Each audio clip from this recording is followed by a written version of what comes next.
Good evening, YouTubers. Welcome to episode 139 of Shrigleytube TV. If you're new to the channel, then welcome. I hope you enjoy what you see, and if you're returning, then many thanks for coming back to see what we've been up to, trying to achieve this week. It's been a great week at work, got plenty done. Got the new, one of the dynos mounted in the cell, which was great, so that's progress. We can get on with the other one this week coming. Also, we fitted the customer's engine into my race imp and went to a local hub dyno where the chap very kindly let me video it all, and we interviewed him and stuff, so that was great. Got some good power out of it as well, so I feel like it was all a good learn that we had there, so that was great. Now, one thing I've got to say is it is a bit of a long video tonight. I'm going to try and trim it down as much as I can now, but at the moment it's looking like it's 2.5 hours long, so well, you have to have a couple of chunks at it, or just look, the beauty of YouTube, you just pick the bits you want to watch. But we've got the answers to the questions that people asked last week, so thank you very much for all the messages. Really enjoy reading them all. What I'll do is I'll go through them at the very end of the video and answer the questions in person like I did last week. Hope you enjoy what you see, and I'll look forward to seeing you all next Sunday at 7. Have a great week. Bye for now. Good morning, it's Monday morning. Big achievement week this week. Not sure where to start, to be honest, but I've got a bit of a plan.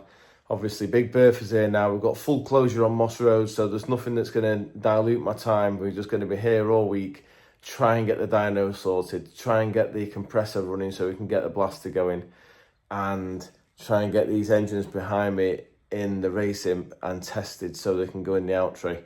Very important we keep the flow of work, and at the same time as all that, we'll try and keep the milling machine and the borer going in the background, gluing liners in, boring blocks, decking blocks, just get them all to a stage so when we get all the cleaning gear ready and up and running, we can start building engines, which is where we need to be right now. Anyway, I'm not going to start moaning because I've been moaning to myself all the way here.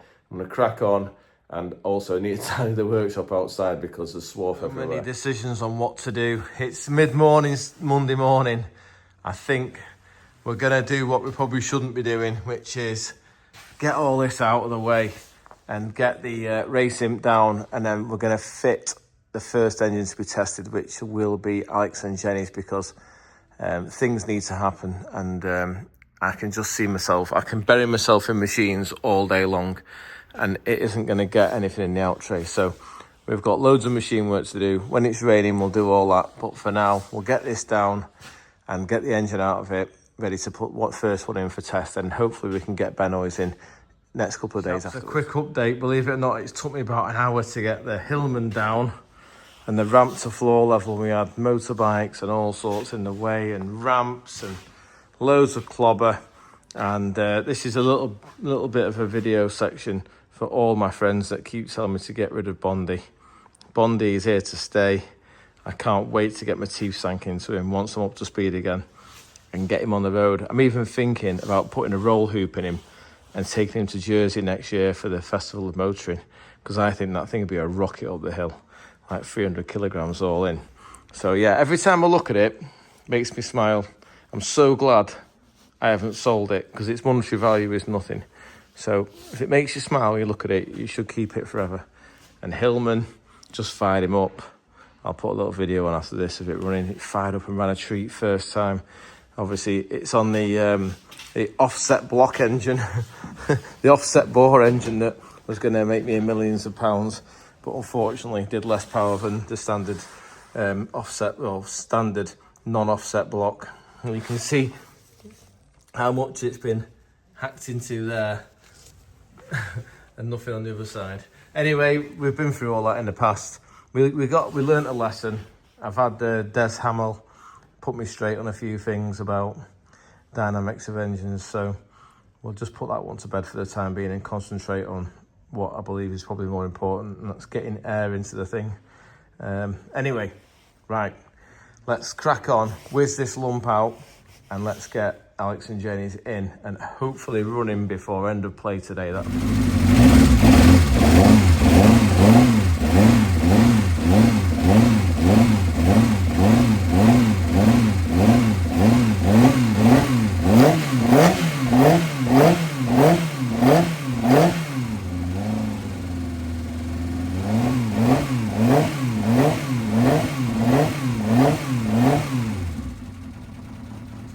business end of BCC259C, and the gearbox is leaking oil, probably crying at the torque that got put through it. We'll have a look at that. But obviously, you're going to take the gearbox out at a later date and go right through it. I'm also going to change this cross member because we know that there's a problem with its positioning, because I had to do all that messing about with the offset washers to get it to dry straight. So ditch that wishbone at that cross member. The trailing arms are new and freshly strengthened, etc. So that'll be fine. In theory, I'm just about to drain the oil. This could be a right messy affair because I'm not very good at draining oil, as my dad will tell you. But this is stone cold, and we've ran it on 530s. No, 030s I ran it on, just to get a learn. See how it helped it on the dyno massively. But I had no pressure when it was hot in the car, so we only did like 5 laps at a time at the last track day. Look at it, it's coming past the threads already. Right, let's see what happens. It should be like a waterfall, this. If I get it right, it should all go in there. Oh, for crying out loud, I completely missed. Unbelievable, I thought I'd line that up. Right, maybe I shouldn't be doing this with the camera, but hopefully you'll see just how thin that was. It should start to trickle in a minute. It's actually very clean, look at it, I can see straight through it. Yeah. We'll get the engine apart and we'll give it a full strip down and inspection. This is the one that's on the small crank pins, if you remember. So we'll have a look at it all and see how it's fared up with the RPM, because I did rev it to 9 quite a few times just to see if I could break the crankshaft. That was on track as well. Yeah, it actually sounds like tap water. Coming out the hole. Okay, it's mid-afternoon Monday. Got the engine out of the imp. This is the funny one. I've forgotten all the efforts I went to. What I didn't tell you before was, I don't think I told anyone, even at the time, I was trying to learn about oil temperature control. I wanted to get away from the oil cooler. So what I did was, I ran the oil out of the relief side. So where the oil comes off the relief valve, once you get past 1500 RPM, normally it gets diverted back to the sump, but I didn't do that. I diverted it through this rubber pipe here, and then into the back of the cylinder head. And then the idea being that the head running at the water temperature was roughly about 55, 60 degrees. The oil would lose its heat through the cylinder head casting, drain back down the timing cover and be cooled. Now, that theory, along with the theory of using the really, really thin oil, didn't quite work, because after a few laps, we were definitely up to 100 degrees on the oil temperature, and that wasn't even going at it dead hard, and I could see the pressure dropping off. So I thought, you know what, that's a bad idea, that, Andy. I probably should have done one change at a time, which would have been to have just changed the cooler system and left it on the thick oil, but I didn't anyway. Always trying to learn too much at once. So it survived and it's still healthy. It's just that we need to check the bottom end out, make sure the bearings are all okay, and then revisit that. Now I'm going to try and keep this as a lump, because even if it doesn't work, it does produce half right power. So we'll leave it as an engine and just take it to the circuits as a spare, because I'm still keen to do my new one with the steel crank, etc. And just have a nice conventional 1040 that I can really hammer and depend on all season long. Now, this is the engine I'm going to put in the imp next. This is Alex and Jenny's. I just took some bungs out so we can run the water through here to here rather than having it, because obviously I haven't got a heater, so I had hose tails in it before for a heater. So that's going to go in the car. I'm not going to bolt it in properly. I'm just going to literally bolt it in, start the motor, coolant, get oil pressure, put the oil gauge on, and we're just going to fire it up, because there was no actual problem with the way this ran. It was really good. Everyone was happy with it. It's just purely that it had that porous port in number 4 inlet port, so we've sleeved it and sorted it out. So I just want to basically engine test it and just use the car as a running bench. Then hopefully before the end of play today, we'll have that run back out again, and then we'll be on with putting Mr. Benoy's 1200 into the race car, which will be put in properly. And then what we'll do is we'll book it in the rolling road down the road and go for a test. That's the plan anyway. Now, when I installed this ramp in this unit, people, my mate Bob next door, and lots of other people all said, Andy, it's going to take up loads of space in your unit and it's going to be a pain for you. You don't need a ramp. You do engines, you don't need a ramp. But I've got to say, that was absolutely bliss. I mean, apart from the fact I was talking on the phone through most of it, it's like half an hour to get the engine out. It was I just literally rolled the trolley underneath here, undid the bolts of the bell housing and a few more bolts, and the whole lot just dropped out. So I'll get the engine back under there now, we'll get it in and we'll get the first one tested. So yeah, I'm glad I stuck to my guns and kept the ramp, because that was bliss, and it'll mean it's going to be absolutely ace for working on the car, because obviously crawling around on the floor like I used to do, you were dependent on the weather, etc. Whereas in here, I can just crack on, no problem at all.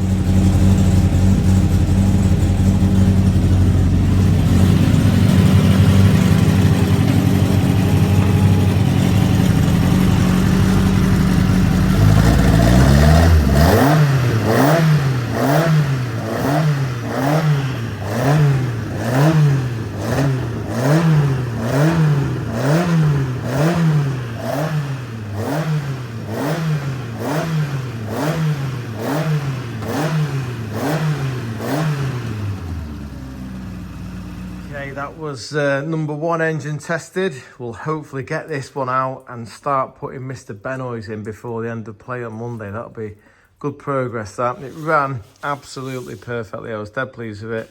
I didn't think there'd be an issue, but when you've had the head-off part and the guides out of it, reshimmed it, etc., and also we repaired that porous inlet port, it was always quite a lot of messing. Just to send it out and not test it would have been stupid. So yep, done that, and I did a bit of a video there, you might notice, on the tailpipe. What I was looking for was smoke on the overrun to say that the guide still had an issue, but that all appears to be fixed now, so can go back in Alex and Jenny's little imp and they can enjoy doing their hill climb this year. End of play on Monday, didn't quite get Mr. Benoy's big engine in the Hillman, but he's lined up ready for the morning. I was going to show you my new drive shafts. I put these inside my car and never actually did anything with them, but I've got to find some splines that'll match the LSD. But it's on the ones you see, this very fine spline. The LSD uses a coarser spline. But best thing about these shafts is the weight are definitely lighter than the donut joint and the 1-inch shaft assembly. Some conies here. I'm gonna go back to this. I've got fancy shocks on the car at the moment. See if I can get a visual. Those like upside down ones with remote cans. But I've got to be honest, I never felt the car went so well as when it had the fat conies on it. These were the bee's knees, these. I really rated them. So I'm going to try and cut the thing down, the bump stop, and see if we can get them to operate in a decent amount of travel, because that would be my preferred shock absorber for next year, on the back anyway. So Bundy don't quite fit, does he? He's just had to nose in underneath the end of the ramp. We could have just done with a couple of extra feet and we could have lowered the ramp right down, but no big deal. Anyway, I'm going to put over and out, and I'll get back in the morning if anything exciting happens. Tuesday morning, and we have some blue sky and sunshine and a massive unit blocking my view of Wales. Never mind. Gonna crack on. Just open the door. Got the Hillman ready to put the 1200 of Mr. Benoy's in. So I'm excited for that. Get a tune out of it by dinner time, I reckon. There's quite a lot more work putting this one in, because yesterday's was just put it in and connected the water up and the fuel just so I could run it.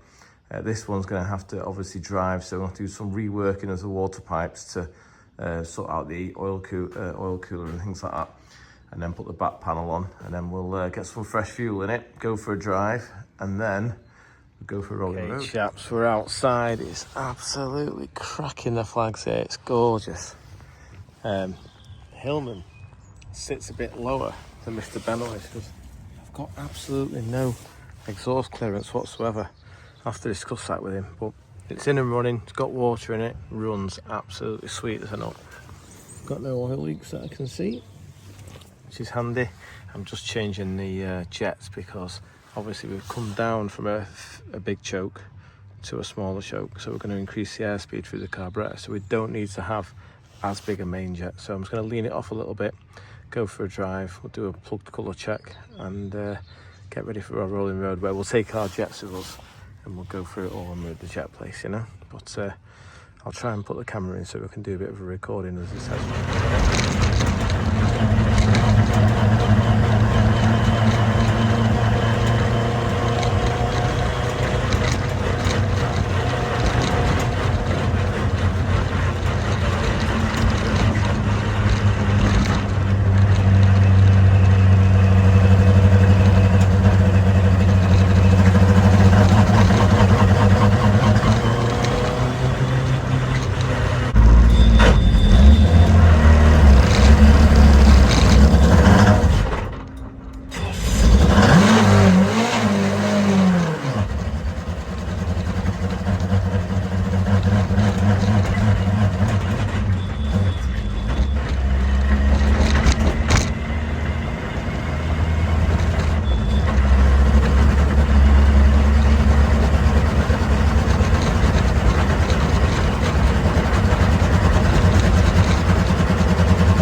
Okay, this is me in the petrol station. Simon had reported to me that the car was virtually undrivable, and he wasn't wrong. It was absolutely useless. I could not get it to drive at all. It had a flat spot between just say 1500 RPM and 5000 RPM. It wouldn't take any throttle. It's a mixture of too much fuel and not enough advance. We've sorted it out now, but yeah, it was no good. It didn't show up on my dyno, of course, when I ran it, but you know, it was just awful. Anyway, fixed that, but I've just put £15 worth of BP Ultimate Diesel in the fuel tank, which was a right catastrophe and really cocks me up, but never mind, these things happen. So I've realised what I've done. You can tell by the way I'm walking, I'm furious with myself. So what I did was, I had a spare can with me, so I filled that with super unleaded, and then just took the fuel pipe off the tank before turning the pump on, and then ran that pipe into the little petrol can and drove home with that. So now I've just got to clean the main petrol tank out, and hopefully we'll be good to go again. Absolutely cracking the flags here. I feel like summer's arrived. I've not even got a jacket on. Just makes you feel so good inside when it's not raining all the time. I just got back from my test drive in the Hillman. I've got to say, Simon, how you drove that thing, I do not know. It is absolutely awful. It does absolutely nothing. It's got no torque below 4000 RPM, and then at 4000 it just goes crazy, and it is probably the fastest Hillman I've ever driven that. And I've not even wound it up yet. I was trying to short shift, as you saw, because I didn't want to rev it. But yeah, what a tool. So I can tell from the way it's behaving that what's up with it is it's lean part throttle, just on them small throttle openings. If you trail the brake, it pulls better because you're making it work, which increases the airspeed, which makes it drag more fuel through. So it's very pleasing to see that it doesn't appear to be persisting oil out anywhere. What we'll do, we've booked it in for a rolling road session, and that's going to be Thursday morning at 9:30. But I'm going to change the slow runners, lower the front tyre pressures, and yeah, have a think about it. Also, if you just watched part of the video, you might have seen my extremely disgruntled face because I just drove to the BP station and put £11 worth of Ultimate Diesel in the main tank. So I couldn't believe I did it. What a plonker. So luckily I had a fuel can in the car that was at about, you know, an inch of petrol in it, just in case I ran out on the way to the petrol station. And I took some tools with me, thank God. So I just undid the bayonet there and put it straight into the can, filled that with super unleaded, and that got us here. Anyway, you live and learn. Just be careful when you go to modern petrol stations. You do super unleaded diesel now, as well as petrol. Another glorious day here in leafy Cheshire. I've just set the miller up, chomping away at the top of a block, so we've got something going in the background while I think about this. My brain always thinks better when there's something actually being produced in the background. There's nothing worse than trying to think about something, and there's nothing else happening. So yesterday I test drove this, behaved pretty well. Once it come on cam at 4,000, it was awesome, but it was virtually undrivable. Now, Simon had complained about this, not in a bad way, but he just said, look, it's really difficult to drive. And I thought, oh, he's just not giving enough RPM, but he wasn't wrong. It is virtually impossible. So we're going to start by going back to basics of it. I'm going to start by doing the float levels, check we've not got any tipping going on. I did notice that when I turned it off yesterday outside, we had a little bit of a dripping of fuel. In fact, you can see a little bit of it there coming out of the trumpet. So we'll just check that these have brass floats in them. And because these guys are curb hopping over curbs and stuff, bouncing around, sometimes they fracture and take on fuel, and it allows them to have a problem, you know, as in the float level rises too much and they start to flood.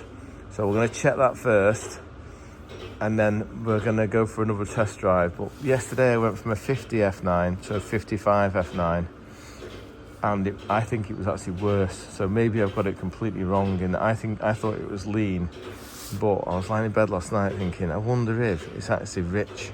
It's so hard to see what's going on because we haven't got lambda on it. I'm just driving it. It's just, you know, I just can't get it going. So we're going to go back to a 45 F9 and try that. But I'll check the float levels first. Also, these old crispy tyres, I'm not sure if they're E-marks or whatever. So I found some other wheels that have got tread on them that are 13 inch.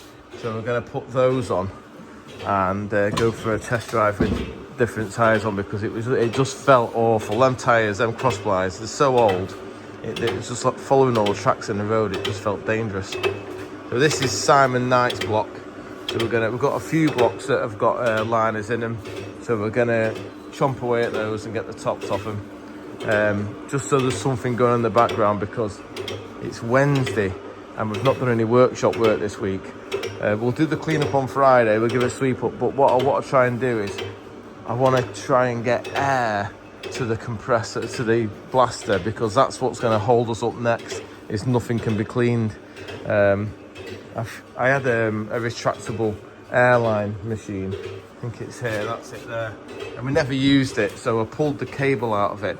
So I've got a load of pipe there, 1/2 inch bore pipe. The ends are a bit knackered, but we'll trim them off, and we'll use that in conjunction with what I had before to hopefully go all the way from the container outside, through the wall, through the roof, down through the top there and into the machine. If I can do that today, at the same time as produce something and fix Simon's car, we'll be doing well, because we've got the rolling road booked for 9:30 tomorrow morning, so we need to make sure we're ready for that. Okay chaps, so back in the dyno, I've got the miller plunking away.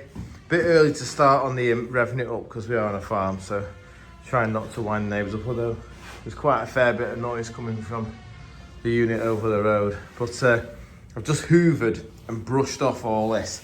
Now I'll use soap and a scrubbing brush to get this wood back to how it was. But what I'm going to do is, before we place the dyno on top, I'm going to get this, I found an old tub of red lead. I'm going to paint inside, so at least the inside splash has got some protection. And then we'll do the rest afterwards. I just want to see how far we can get. And basically what I want to try and achieve is, Hulsey's busy helping Ed, so until I get him back, I'm a bit checkmated, but there's still plenty, there's so much I can do. I've got to make a stand to put the IVC up there. I've got to put the fan on the wall, I've got to mount the, oh my word, mount the silencer, drill the hole for the silencer, bolt the compressor down. I think the first thing that's most important to do though is to get this dyno on top of here, because it'll open up a bit of space and it'll just be a good starting point. So that's what we're going to try and achieve today. Get the paint on, get the forklift in here, get this up in the air, plonk it on, and at the same time sort Mr. Benoy's engine out. Now obviously I'm on a late shift today, so should be able to achieve all this no problem, so he says. Okay, it's not quite a church, but it's in one colour because it just looked really scruffy. We'll finish off the breeze box at the bottom. I might even mask it, I'm not going to go crazy. We'll give it another wipe out inside when it's dry, but just needed it to look a little bit better than it did. Interesting, it as I've painted it red, for some reason it reminds me of its original purpose.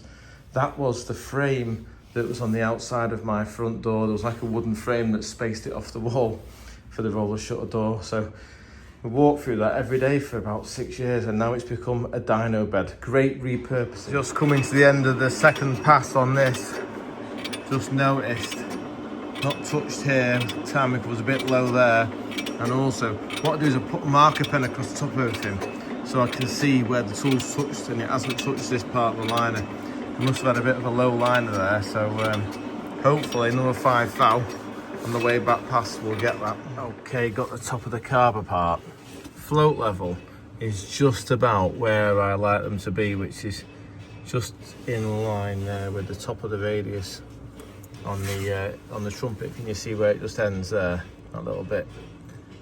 There's millions of measurements for the float height to here, but realistically I find that just looking at the job gives you the best idea. Now I've got the floats off. These are the brass floats that sometimes go porous. When they go porous, they make a swishing noise. That one's quite quiet, so there's no wrong with the floats. I've had a look at the needle valve. That's also new-ish, so I don't think that's the issue. I've checked that the this is tight, and it is, so I don't believe that's the issue. So I'm going to put it back together and assume there's a tiny bit of muck in the needle valve, which is why it flooded this today. It still runs absolutely terribly when you drive it, small throttle openings.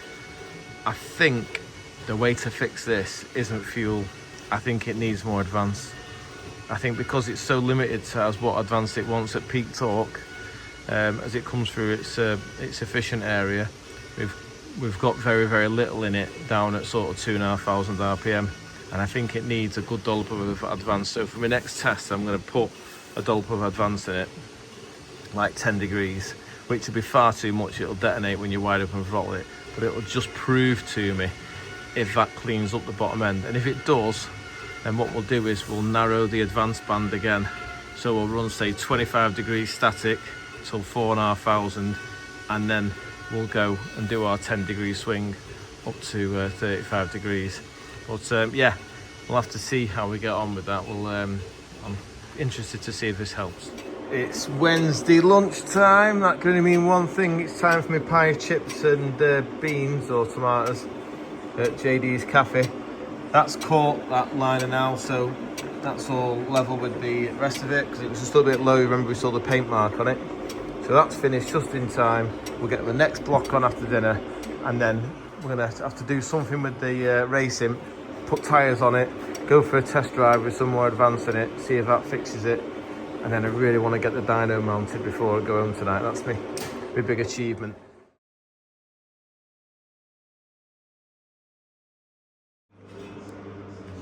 Okay, just made a total mess. You can't trust me with a fuel can. What I've done is I've poured the contents of the diesel we're putting yesterday out of the fuel cell into that tray, giving it a right good shake, but it is foam filled. So I've put a gallon of fresh petrol back in it now. I'm going to put it back in the car, but I've got to be honest, for tomorrow when we go to the rolling road, I'm going to get a fresh can of fully, full super unleaded and run it direct. I'm not going to risk running that tank because I don't, if there's any slight diesel not particulates, but contamination in the fuel, it could hurt the engine, especially when it's wide open throttle. I'm just not prepared to take that risk, so we'll just run around with that and flush it a few times, let it run right low, put fresh fuel in it, put some miles on the car now that I'm in leafy Cheshire, and then eventually we'll hopefully get all the little bits of diesel out of it. I mean, it's completely empty to the shake upside down, but it goes everywhere, diesel. So this hole in the bottom here, I've got to put I've actually bought a standard imp boot well to put back in, because HSCC weren't fussed about the size of the exit hole for the heat, but CTCRC insist it has to be a certain size hole, so I've got to stitch that in. So that's all good. Put my front wheels on, so hopefully makes it a bit more legal. We'll put the back wheels on next. These are a 5J wheel, so that means that 5.5, does it say, or 5.25? 5.25. One of the rules for the CTCRC is we can only use 1 inch wider than standard. So standard obviously is 4.5J, so we can go to 5.5. And all my wheels are 6s, so just going to make it totally legal. So if we do, by any chance, get a trophy, we don't get it took off us. Okay, chaps, we're just out and about in the Hillman. We've been richer, we've been leaner, we've been richer again. We've faffed around like somebody who hasn't got a clue what they're doing. Combination of things. I've actually got it to drive quite nice. Got some more advance in it, and believe it or not, we took loads of fuel out of it. We're on a 45 F9 slow running jet, which is what a normal 998 imp has. Because we've gone smaller on the choke size, but it's a big engine, it doesn't need the fuel. So we'll get it going, hopefully it'll drive nice.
Okay, chaps, just got back from a very successful test.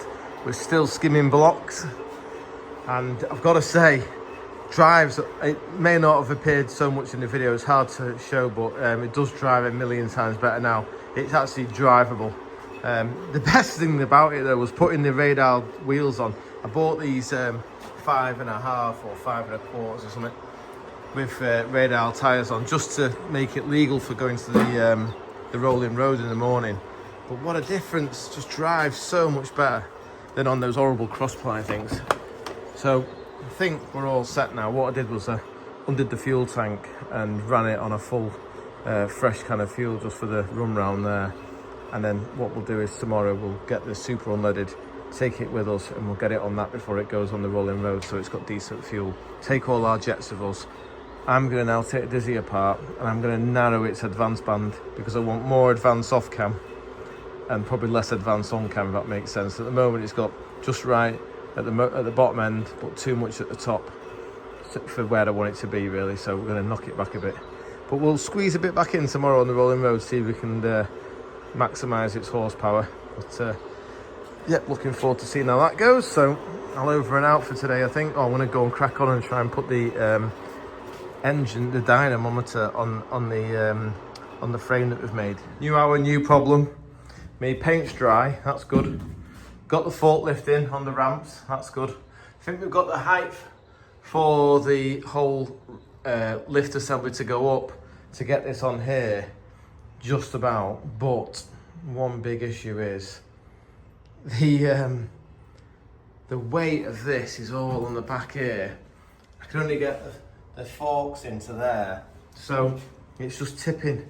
We're gonna have to create a counterbalance, which could be a bit dodgy, because anything that's not rigid on there, if it falls off, we're gonna be in big trouble. So yeah, so you need to think about this a little bit, but I'm sure there is an answer somewhere in my head. I've got the answer. We're gonna put the engine mounts underneath, so as to create an air gap. They go in them holes there, mount on that, and then what we'll do is we'll then be able to get the forks right under the end piece, if that makes sense. What we'll do for now is we'll G-clamp this to here so that when it goes up, the whole lot goes up together. Not ideal, but it's the safest way. Right, I've been working at arm's length, obviously, because this is well dodgy, but I've now got the engine mounts underneath. So when we drop it now, we'll have an air gap under that bit in the middle there and under there. I'll have to block it on this side, but we can come in and get the weight from underneath there now. So it'll be one fork under the base, spacer, and then we can just pick it up, drop it on top of here. I'm going to draw around where it lands so I can drill the holes, lift it off again, back on into the holes, and that'll be jobbed. We'll be able to start tidying up all the wiring and getting it all ready to use. Okay chaps, it's that critical point. About to drop him on. Got some chocks in here, and we've got a bit of height in the roof as well. Guess who's been helping me? John. Hey up, you alright? He's come down on a Wednesday night to see me. How are you doing, John? Good, thanks Andy, yeah. Impressed with the new setup and that. Oh, you like it? Yeah, no. He said, come down and make your brookie, just help me move this massive thing. Yeah, just watch this on here, it's perfectly safe. I was lay under there a minute ago. We better not show that. Get out before we get the camera on, yeah. I was going to say, now, you might recognise John's voice because John was the guy who started off a YouTube with him, wasn't you? A younger version. Mate, that was like, how many years ago was that? A couple of 3? 6 years ago, wasn't it? No! It's like 2021 maybe. Yeah, John had the Sierra Cosworth and we did the long stud conversion, didn't we? Yeah. There's videos 1 to 38 on my YouTube and no one's ever watched them, mate. There's like 10 people viewed them. I think it was like me, Andy and 2 other people who were vaguely interested, but check them out actually, it's pretty interesting. Long stud conversion, but it wasn't quite as good, the camera work, and I've got 2 chins and that. Yeah, but no, it's great, it's good testament to see Andy's tenacity to stick it through with the YouTube videos, and like any job, all jobs are difficult, it's just how you go about doing them, isn't it? Absolutely, mate, you've got to keep at it, there's no point there. Once you start it, something you've got to see it through, but the thing with the YouTube is it does, I will be honest, it does get me a lot of people to talk to that sometimes ends up in work, you know, so. That's it, well you've got to share that knowledge. You've got so much knowledge in your head. Right. Share it around the world. And, how's your Sierra going, mate? It's doing all right. Is it? It's all right. I'll bring it down and you can do some donuts outside. I don't think the landlord would appreciate that. We'll wait till it goes home. No, we're on. Not mate, on the internet. He's got cameras. It's camera everywhere. You've probably been watched now, but no, we won't be doing donuts in this yard, maybe. We'll just doing a few 3.10s. Best behaviour, 5 mile an hour. That's it. But it's still going strong. Passing its MOT every year. So it's. I regretted, as soon as I sold that car to you, mate, I regretted selling it. But I've got mine. And, still kept hold of it, said I wasn't going to sell it. So. No, you did, fair. If anyone wants to buy a nice 4x4 Sierra Cosworth, moved us silver. Oh, it's beautiful, mate. It's one of the last ones, isn't it, with power roof, air conditioning. Yeah, it's a nice car. Cloth trim as well, which I love a cloth. Back in the day, everyone wanted I didn't like leather. No, it doesn't age well either, does it? But the cloth's good, so cloth's awesome. But we'll get it down now. Spring's here. I'll hold you to that, mate. Right, get on with the job. Let's get on with the job. Let's get it lowered on. We're gonna some holes here. We're gonna draw some pencil marks when we land it, and then we're gonna lift it off and go for the whole fun thing again because we enjoyed it so much the first time. Okay, with John's help, we've got all of the markings, not that you can see it, but I've just gone round them with a pencil. So the theory being, you got that absolutely crack on that, mate. Fair play to you. Lift it up, drill it. Yeah, you've got it. Now, pop it back down and. I was going to say, should we tap the wood, M10, and then screw them in? I think we'll just throw clearance in and just let them drop in. The weight will keep it in position. Yeah. Right, let's see if we can do it without hurting each other. Right, we've just reversed it back. Look at that witness mark there. Grand job. So it won't be hard to drill them. We'll have it drop back on in 2 minutes. John, that would not have gone as smoothly if I hadn't had your eagle eye. That's brilliant. You can't really get an idea, but this leaves all this area for the new dyno. We're going to put it in a north-south position like a normal traditional dyno would be. And then roughly from here onwards will be a bulkhead. And we'll stand in that area with the window. But Look, you can see how much the mounts have got the compression on them already. Yeah. Dropped in a treat, didn't it? Yeah. But it's nice on rubber mounts because in Bob's dyno, not they're the same thing. It's all rigid mounted, and you're standing in there. You can feel the vibration. I don't like it. This is the wood's good as well. Yeah. It's good height. And yeah, that's the other thing. You can't really tell from the video, but this means the carbs will be here, so it just makes it so much easier to work on things, not stooped over. Plus, if the sump's got to come off for any reason, you're at a decent height to get underneath it. Yeah, that's miles better than the old setup. And we can see the dial up there. What we'll do is I'm going to chop this post out, clean all these old wires off. We'll start again with the wiring, do the wiring all nice and neat. Yeah, I know.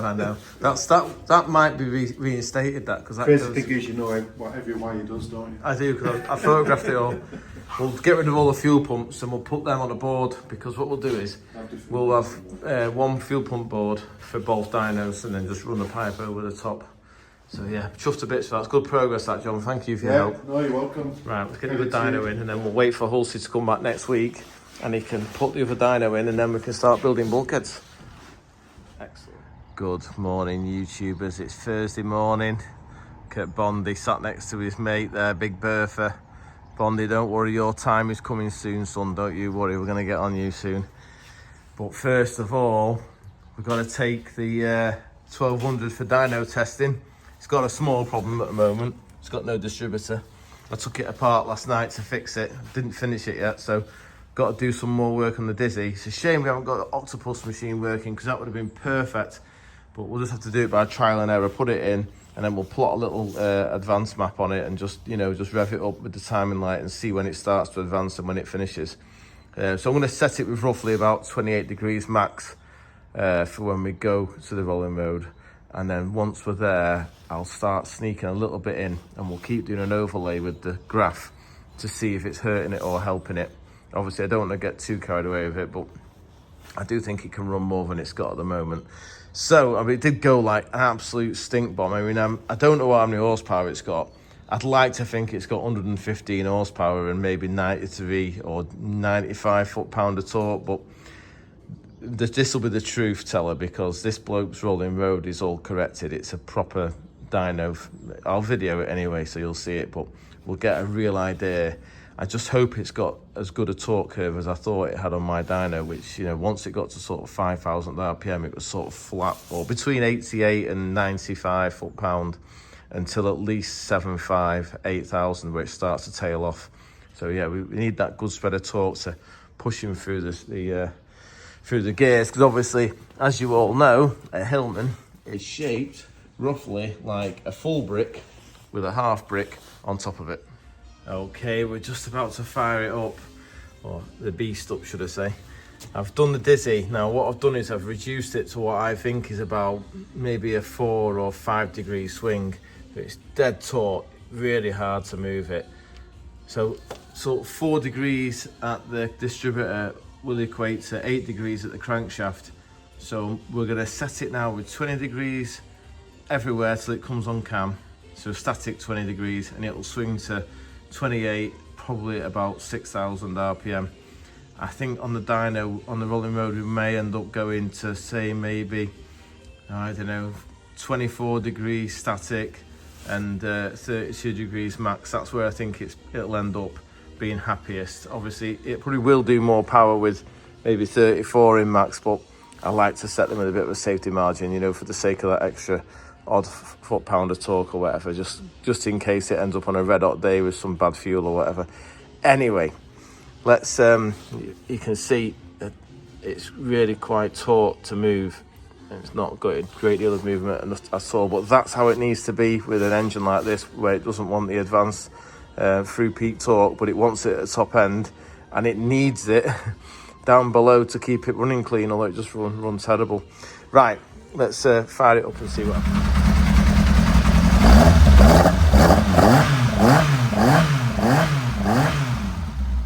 Okay, chaps, we've made it to PG Automotive. There's a lovely coach in the yard. Look at that. Do that. Put the Hillman in the back, couldn't we? Like the Italian job. The Hillman's just going on the machine. This is Pip. And this Morning. Pip's been on TV before, so he's quite comfortable with all this. He's a film star. But yeah, tell us about this, Pip. Is it a dyno pack? Dyno pack. This is really clever because you've not got wheels going around really fast. They're dangerous. Australian, New Zealand thing. Oh, is it? Yeah. Mate, the guy that runs the company is actually from the Wirral. Is he really? Yeah. Wow. Yeah, so basically, I think the clever bit goes on inside there. It slides on a hub. Is that a bearing there, is it? Yeah. Spline in there. Oh, I see that it drives off the internal spline. Yeah. Oh, it's all dead simple, isn't it? And then on here, it's going to read out 120 horsepower. I don't think we'll quite make them figures up there, no. That was yesterday. That was yesterday. What were we on with yesterday? RX-7. An RX-7, yeah. If you don't know, and I know a lot of people already know this man, but he's a big RX-7 man. He's just giving me an education lesson on how a RX-7 engine works. I didn't want to look too stupid, so I pretended I understood. But I think I might need another demonstration, you know, with the crankshaft bit in the middle. But maybe we'll look at them in a minute. But we'll get this fired up and see what happens.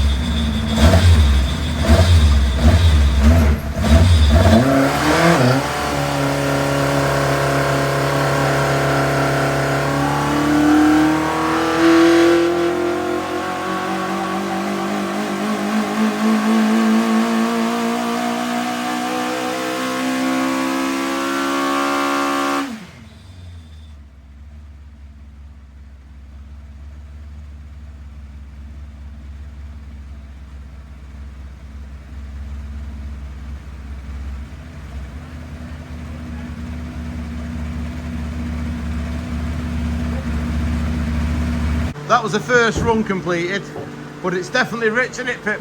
Just a bit. It stinks rich. Thinks it's a turbo. It thinks it's a turbo, right? Well, at least it was nice and cool. Yeah, this is because it's still a bit cold, the dyno, and it's hydraulic, so it can't react quick enough. Right. As it gets warmer, that'll settle down. Right, brilliant. So you've got to take an average at the moment. If we had 500 horsepower, it wouldn't matter. That would be smooth. So can we save this now so we can overlay it? We've got some. We'll pull a bit of fuel out and then we'll put some advance into it. But I can save 6 curves at once. Brilliant. Then I can save into the background, and you can have as many as you want. Excellent. It'll just be interesting to see where it hurts it and where it wants it. Yeah. Excellent. Right, I'll get these jets on.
Okay, Pip, we've finished the first part of the rolling road, and we've pulled a bit of fuel out, and we've sneaked a bit of advance in, and we've gained every time, really, haven't we? Yep. Now we could possibly go more if you advance, but it's a lovely cool day, and let's give him the safety, because realistically it's doing half right. Well, good power. You say it's 110 at the wheels. Yeah. Which we could probably safely say is 120 at the flywheel. Yeah. Well, with a rough calculation, it comes out at 127. 127. Wow. Right. And how many foot-pound of torque are we saying at flywheel? 100 foot-pound. Jeez. This yellow one was the last one, was it? Last one, yeah. Just be careful about that, because that's where I got on the loud pedal. Oh, right. So let it settle down before you really... So these bits of the curve are where you want to be reading. Right. Because obviously if I jump on the loud So we just pedal, draw a line through the centre of those, do we? more or less there, yeah. Yeah, it smoothens out towards the end, It's doesn't lovely, yeah. Well, as I say, if we were really pedantic, I'd run it in second gear, and then we could probably smooth that out more. Right. Because the dyno's cold, it's cold weather. Yeah. If we had 500 horsepower, this would heat up quite quickly. And then we would get a nice smooth line. Yeah. But this is typical. For want of a better phrase, it's a weakness of these. The very latest ones, they've changed the one of the control valves. But it's marginal. I've used the later ones. I'm not spending another 80 grand just to... Oh, my word. No, they're great. Wow. Yeah, well, I like the way you've not got... I mean, I still hid behind that wall there. Because it wasn't the engine, Pip. It was the gearbox. It's all that cycling bit. Yeah. I was thinking the crown wheel and pinion's going to jump out from inside. But if it's only cycling a couple of foot-pounds if you look at it. What it's this that concerns me, because they came out the factory with 45 foot-pound. But no, sorry. So what I was going to say was, we did discuss before possibly doing the last run without the sniffer in. Yes. And then, because it could possibly just be restricting the exhaust a little bit. So, if we do that, would it be possible, because he's going to run to 8.5 on track, the guy that owns it is, he'll just use it to 8.5 every gear, no worries. That's when he's behaving. So, if we go, could we start maybe 500, just so it's not so long a run? Maybe start at, I can shorten the run, I can change that. So if I go... What were we on, 5,000 were we? I was starting at 4.5 and going to 8. Right. So I'll go to 8.5. Yeah, and do from 5, because it'll come on better then. It'll be dead friendly to start. Oh. Yeah. Right, but I can change the length of the run, so... No, I'm happy with that. That's giving it a good chance to work out. It's just, if we could just start... This lets me get on with... If I get it moving at 4.5, then I can give it full throttle, and we'll try and smooth it out that way. Right, I'll be guided by you, whatever you think. Alright, now what I'll have to do is, because I can only do 6 runs at a time, is... Oh, we raise the first one. Reset the live autopots, and then I can get clever at F8. Wow. There's a few cars been on here, haven't there? I've had it a long time. Have you had a Hillman on here before? Oh, yes, I have. Have you? We'll do a comparison in a minute. I can't remember what that was. Now, we set those in the background. So there. Then I can do another run and it will automatically overlay. Excellent. Right, brilliant. Well, I'll put the camera back on the stand.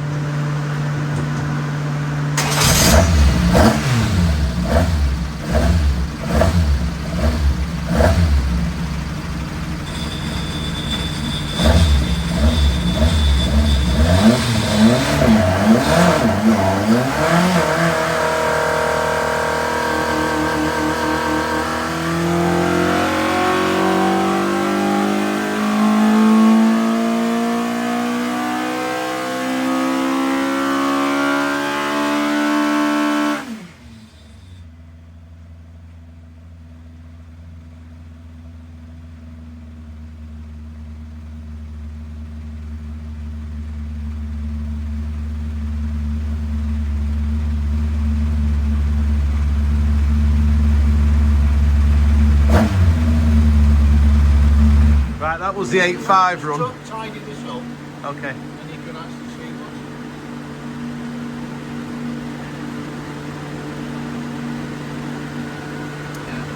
what's... So even though it's past, it's still doing 117 horsepower at 8.5. Yeah. But it's definitely, his window for changing gear is going to be 6.5, and it's 6,000, 6.5, and yeah, run it to 8.5 when you've got to. He does use 8.8 sometimes. See, it could be changed up a bit earlier because your torque is so good here. Right, if he started changing up at 7.8, I don't know how good his ratios are. Well, he's got a 5-speed box, but I always think of it bangs per minute. He's far better off using the usable horsepower as late on as he can if he's got it to use.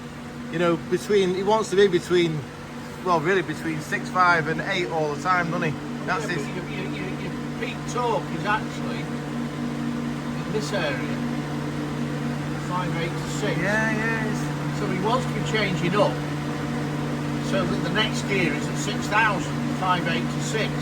When it drops in again. When it's really on strong torque. Yeah. So if you go for change gear there and it comes back there, you're immediately out the torque back. I know, but we've got more horsepower, haven't we, at that point? Yeah, but we the have torque got... that pulls it along. Yeah. Might be an interesting lap to persuade him to change up one lap. 1,000 RPM earlier. Yeah. And see what happens. Yeah, that'd be really good. I did a Ford 2000 last year, and we found that peak torque was a ridiculously low RPM. He was changed up at 7.5. Yeah. He went to Cadwell, changed up at 6, picked up 2 seconds a lap. Oh, Jesus. Because he was falling back here. Yeah. Rather, he was going to here, and the company was doing this. But he went... Wow. And it saves the engine a bit of stress as well. Oh, yeah. What was Didn't have it? to set the tappets after practice. What was I going to say? Oh, was that in a Pinto, was it? Yeah. Formula 2000. Is it possible we can look at the other imp to see how the other imp did compare? Is that hard to do? Yeah, no. Just be interesting to see. No idea what that imp is. Oh, right. Imp. Oh Christ, it's 12 years ago. Wow.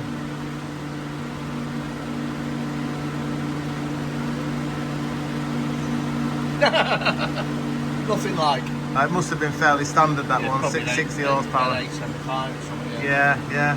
Oh, wow. Brilliant. Pip, it's been an absolute pleasure. Thank you very much. Anytime. Top man. Pip has very kindly agreed to try and educate me on how a Wankel engine works. He's already been through it once, and I sort of half get it. Right, over to you, Pip. Right.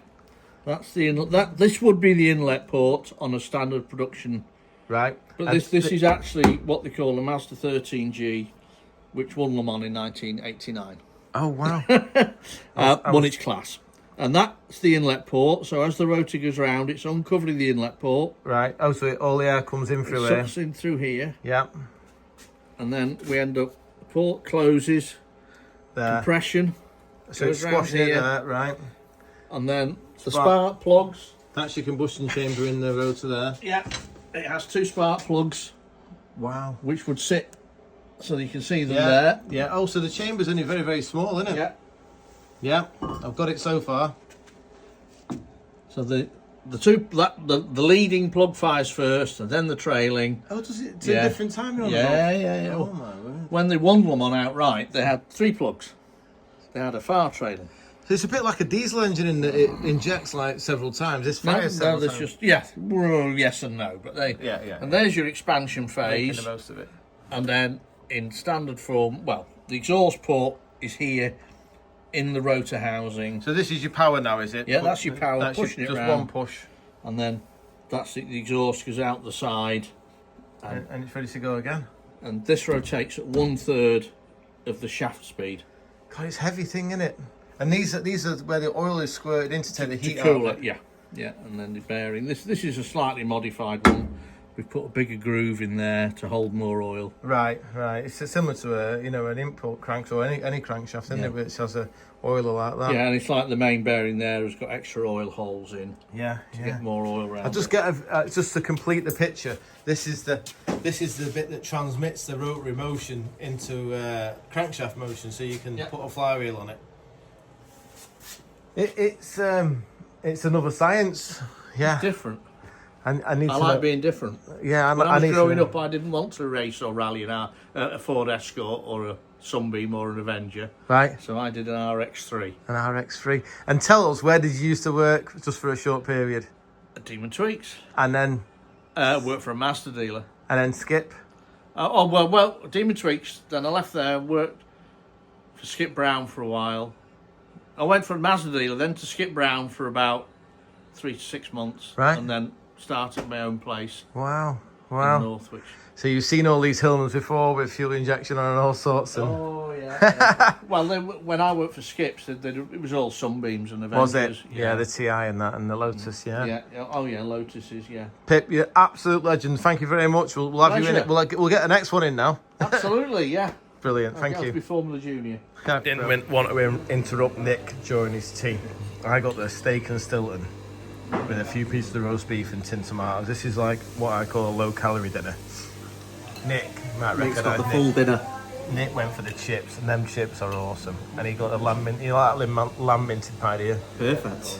Loads of lamb in it. Mate, absolutely mega strong. Okay, we're back at the ranch. Thursday afternoon. Got another block on the skimmer. He's just chomping away over there. Always feels better when you've got something going on in the background and you want to make a video and talk about an engine. So what a stunning lump this was today. I'm well happy with it.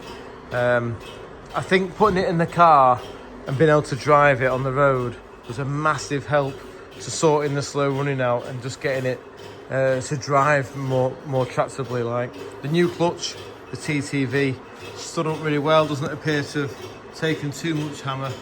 I was a bit concerned, I will be honest. I'll get the camera to focus, that is. Oh, that's better. So you can see the clutch lining still like new. I was just a bit concerned because when it was on the rollers or on the hub dyno, we had to slip the clutch in third gear to get it on the cam. And I thought, oh, Simon's got a brand new clutch in there, but it doesn't seem to have bothered it at all. So that was good. So this is in the out tray now, and I was going to make a bit of a statement and say, could I possibly say this is probably the strongest engine that we've had out of the door so far to date? I don't actually personally think it's got 127 horsepower or 128 horsepower, although the machine is corrected with atmospheric pressure and temperature and all the rest of it. But I think we could safely say it'd be 120 horsepower engine this. So, and the spread of torque was ace. You know, he's got it everywhere from 6 to 8,000. It should project him forward quite well, this. I don't know how good it was compared to last year because obviously it's on my dyno, but I'm definitely happy with the result for the time being. So we're going to dress this up, put it in the workshop ready for when he comes to collect it.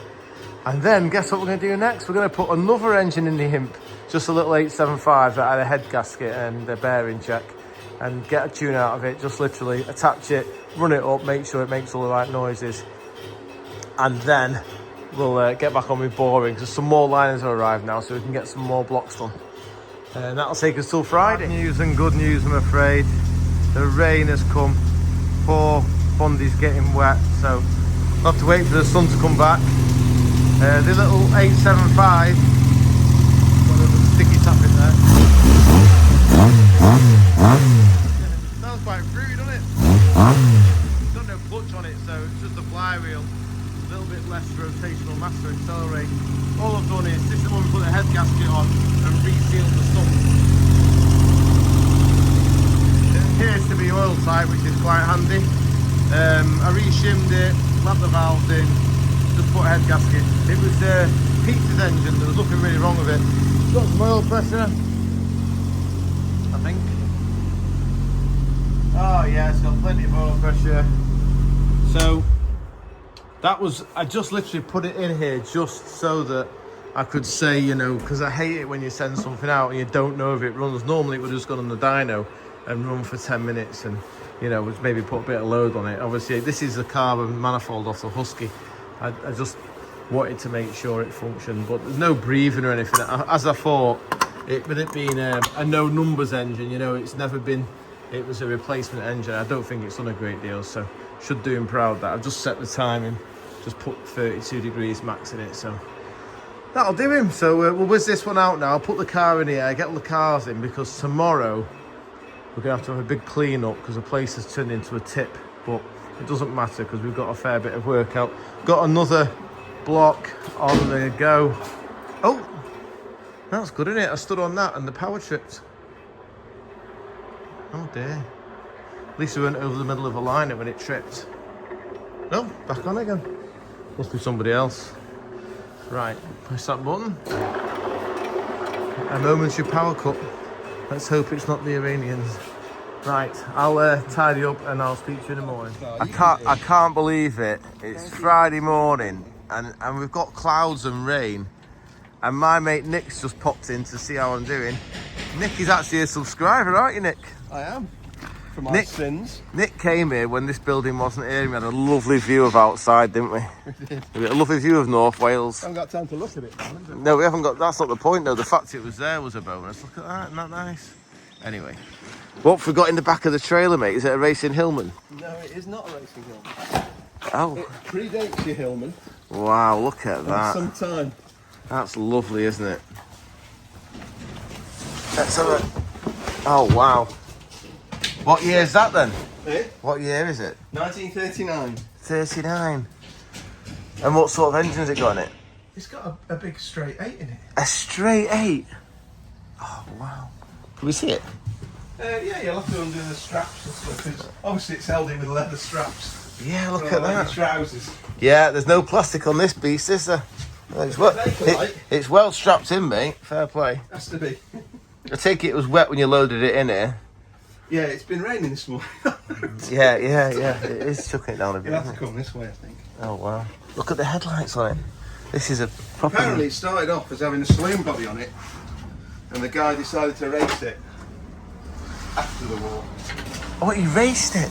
Yeah. So it's a race... Oh, he's got a supercharger on? Yeah. Oh, wow. He raced it. That looks very much like a Comma TS3 supercharger. Wade. Same size. It is. That's the same one as what's on a Comma. Exactly. You go in there and look at my Comma now. Honestly. Can I? Yeah, of course you can, mate. Is it 8 cylinders, that? I don't know. Is it 8 or 6? I think it's 6, that, mate. I think And it's he's on the top of the dizzy cap. yeah, it just looks a bit short for 8. You know. Wow. Oh, I love SUs with the brass tops on them. Period. Just quality. So, hang on.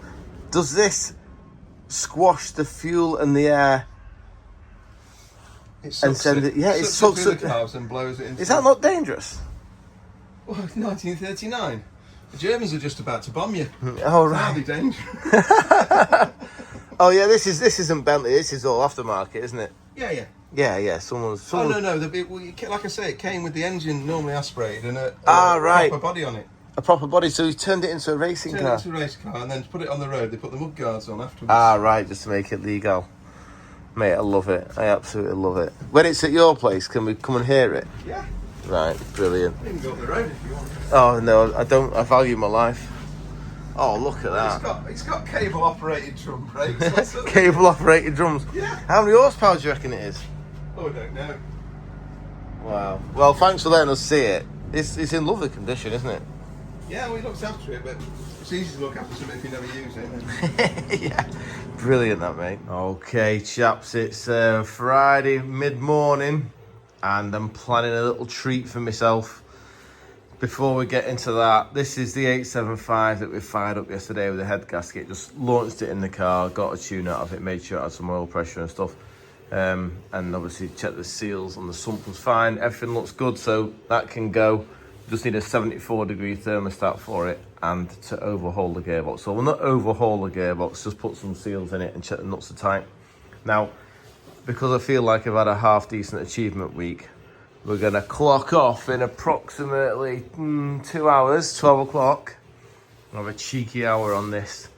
This is my offset bore engine, the keen Shrigleytubers amongst you will remember I went to massive lengths to try and put the bore in at an angle so as to help the rod angle. It was all to do with, if we call this the connecting rod, hang on, zoom out.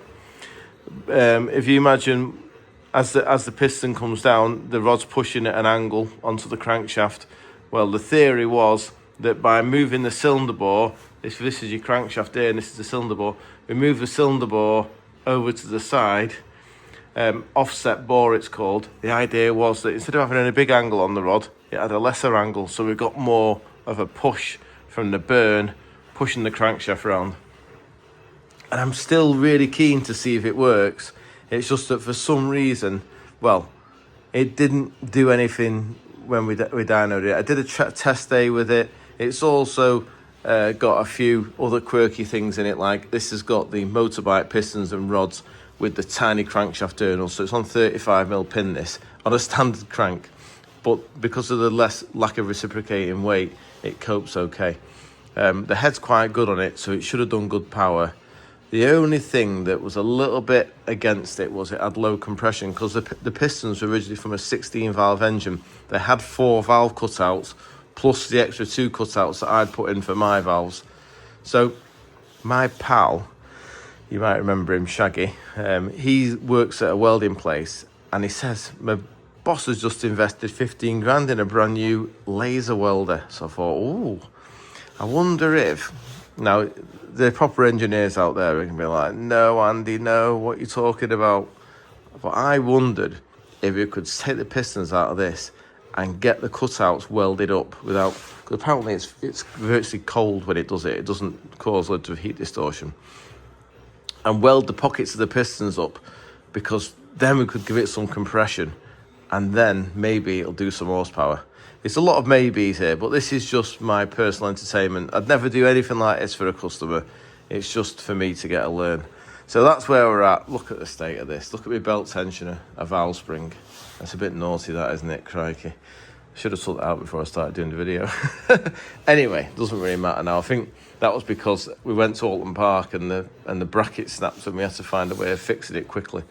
Anyway, what I'll do is we're going to go outside, do some more work. We have got another block on the borer, on the miller, chomping away.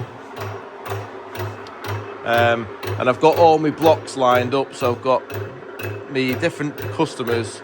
We've all got timing covers apart from Lindsay's, because we've got to do a bit more work on that. We've got to drill it and put a spacer plate on top of it yet. This one is, I bought some more liners, so I've got 2 more blocks to do. That one's going to be mine. That's me, 1040, that's for my next year's racing. This one is an imp block, but it's been converted to run a rear seal. So we're going to do that one of us, just so if anyone comes to me, because every now and again you get a customer who comes to you and he says, I need it to be in an imp block, not in a sunbeam block. So we'll have a 1040 on the shelf for them. So that's the idea of that. So we really need to clean up inside here, but obviously it's gonna, if I work till 12 doing what I'm doing, and then 1 o'clock we should have the engine stripped, and then 1 till 2 before I go and get the kids, I'm going to clean up, I promise.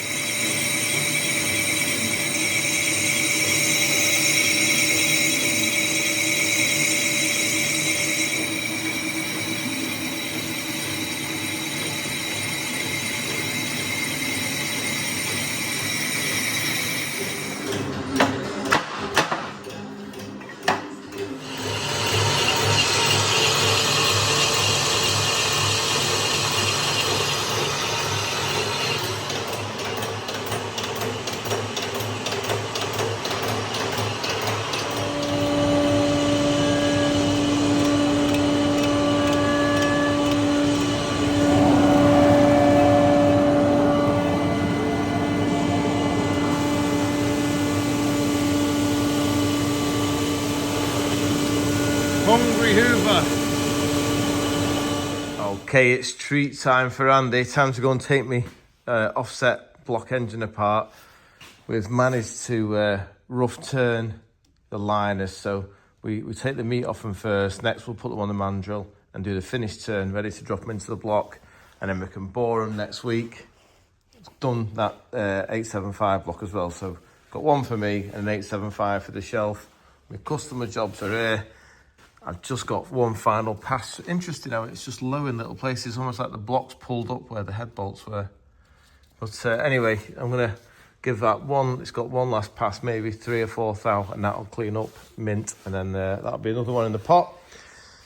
Over here, look at the swarf I've made. I can't believe we've only been operational about a month. And I've got a box full of swarf, which is, I've just emptied this because my mate's coming to basically take all the scrap. So I thought I'll just clean off the lathe and then we'll come in and hoover it all later.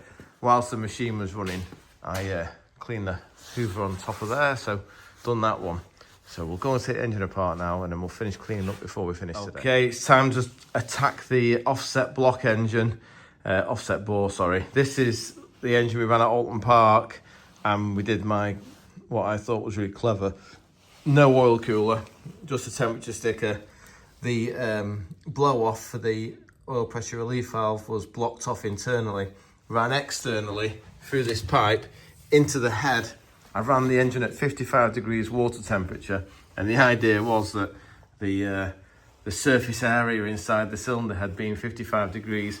As the oil passed across to find its way back down the timing chain case of the sump, it lost its heat through its contact surface area, basically. Much the same as an oil cooler works. We use the head as an oil cooler.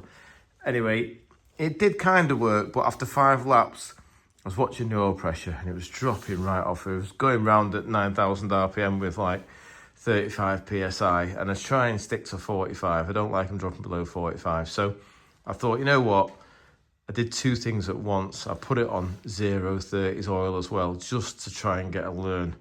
And I thought you should have just done 1 thing instead of 2 things. So it may have hurt itself. It had plenty of oil pressure when it cooled down. Obviously, it lost its oil pressure because the oil was getting hot and just going like water. But yeah, what we'll do is we'll pull the sump off, have a look at the bearings. Oh my God, look who's come to the window. Okay, chaps, just took the flywheel off, and it looks like my new, well, I'd started using this stuff called Durco. Seems to have done the job, no problem at all. It was oil tight, this engine, and it did a test at Oulton Park. Now, I'm just beginning to get horrified by what I've been up to. This, because it was just for me, this shouldn't work. On the Lotus program where Bob does the camshaft profiles, this size cam with this lift needs to run on a 31mm cam follower, not a 29 and a bit. So it runs off the edge of the cam follower, and it certainly could do with running it in a proper cam carrier, not just a standard one. But as proven before, the standard cam carrier is absolutely no problem if you use the Cosworth steel follower. So all that looks like it's getting on. Don't be, confused here. I would never do this combination for a customer. It was just purely for me to learn the boundaries of what a computer says will work and what will actually work. I mean, it hasn't done any long-term work, don't get me wrong. It's done very little in actual terms of hours racing. But I think the reason it survived, if you zoom in here, what you'll see is because this was a reprofiled cam, to get the lift, they took it off the base circle. And what that meant was that the cam follower starts a lot higher up than normal. So even though it's running big lift, the follower isn't sticking out the bottom of the carrier like perhaps a similar lift camshaft would, but with a full-size base circle, because its starting point is further up, if that makes sense. Anyway, I'll get it apart and we'll have a look. Okay, just whiz the head off this. I'm impressed with the cam, and the follower's all absolutely lovely. However, we have got some problems. We've had a bit of valve contact. Can you see it? On the inlet and on the exhaust, in the corner of the pockets. Obviously, everything moves around quite a lot, and yeah, that cam's very aggressive profile on it. We'll have to increase the clearance, but you can see what I was saying before. We've filled these holes in with this new laser welder. We'll get some compression back, but we'll carry on taking it apart and see what we see next. Local scrap man's bin. All the scrap pile's gone. It's all out here on the back of the van. No one believed I'd ever get rid of stuff, but the dyno control. Great big box of swarf and some tracking gauges that are far too clever for me to learn how to use them. Look at all that clearance in the yard. We've actually found a scrap man. That's progress in my world, that is. Okay, YouTubers, I've got a confession. I've not cleaned the workshop. I was hoping to get the brush and the hoover out and give it a right good sort out, but due to the scrap man turning up, we've now got rid of all the scrap, which is great because we can have a right good sweep up. But I desperately wanted to get this apart because I wanted to see what condition it was in. after the potentially over temperaturing with the oil when we went to Oulton Park last for the test. So just to refresh you, this is the tiny pin crankshaft. It's absolutely split minters. I'm not concerned about any of that whatsoever. All the bearings look good. The pistons all look good. I just put that there so you can see the difference between the standard size pin and the motorbike pin crank.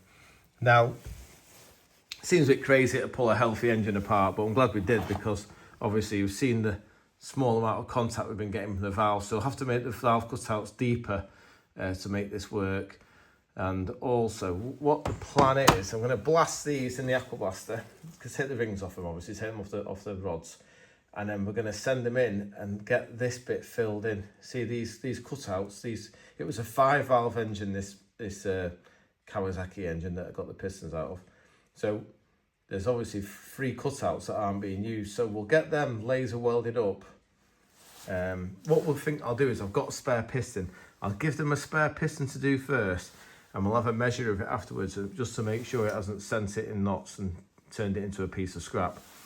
And then that'll be a way of raising, because I reckon we're going to be able to save at least 1.5, 2 cc's there. Just get us into the 12:1 ratio, compression ratio area, and I think we'll have a good chance then putting it back together and seeing if it's got some more power. So that's the plan anyway. Everything else looks good on it. I'm happy with the camshaft, the followers, the head, all the rest of that. That's all good. It was sealing perfectly. So yeah, I think we can move forward with this.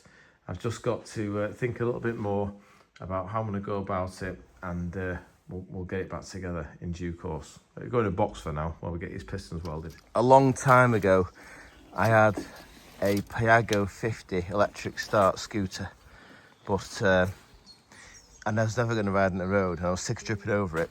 I thought, this is before kids came along, I thought I'll strip it and I'll keep it in the back of the garage with all the wiring loom and the dashboard and all the bits and pieces, because one day I might be able to find a use for it. Anyway, the other day at Race Retro, we found this, didn't we, Dougs? Yeah. Sold to Dougie by our friend Ian Toon. So, I found a Kart chassis. What do you reckon, Dougs? On eBay or Marketplace, cheap. Hang on, Doug, I need to do a feet measurement. Can your feet reach the pedals? 10. Yeah, see if you can see how far off you are. Oh, you're not far off, are you? No, it's just only there. So we need to move the pedals back to about in line with the knuckle for the steering. And then what I think we'll have to do, Dougs, we'll have to lengthen the wheelbase a bit, because the wheelbase on our chassis is slightly longer. So we might move this back a couple of inches, and then what we'll do is we'll strip this wheel off here, leaving the brakes internal, and put a sprocket on it. Take all this exhaust can come off. The engine itself is tiny. All this airbox can go. We'll just end up with the main part there, which is about that long. Is it long as my arm? So if we sit it there, it should sit quite nicely on top of the axle, and then we'll just do a little drive off that sprocket back down to the axle. We've got brakes, and thankfully they're cable ones, so no hydraulics, they all work. I checked all that when we bought it. What do you think, Dougs? Is it going to be good? Do you think we can do it for your birthday? Doug? Just want to play with a piece of wood. Right. What do you reckon though, Doug? You think it can happen? Yeah. Yeah, we're going to help me? Yeah. Yeah. Cool. Right. Brilliant. That has got to be rare, that. Yeah. It's a rally. Is it a Samba? No, it's a Peugeot. Peugeot 104. That's got... Looks like an imp engine, doesn't it? But might lay on its side. Were they an iron block then? No, they're a rally. We'll go and look at it. They're laying its back, it is.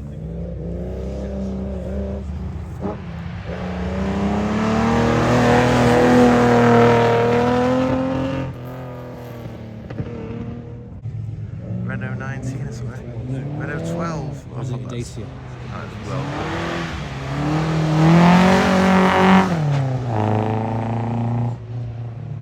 It's a Beetle, Dougie. I love Beatles.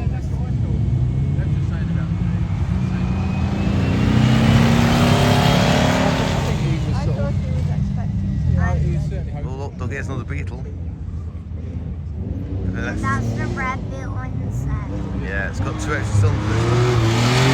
Oh, good effort.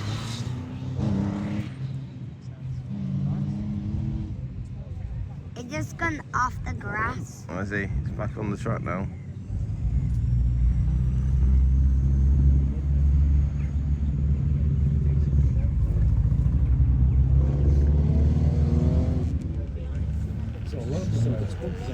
Oh, it's an MG, Dad, do you like that?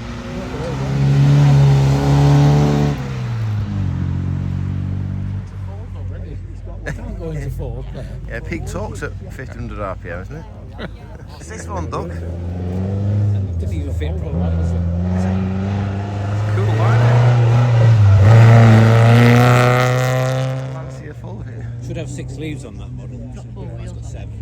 It's a Lancia. It's got rubber bump. Yeah, it's nice and low, isn't Springs it? on it, so it's 6 high.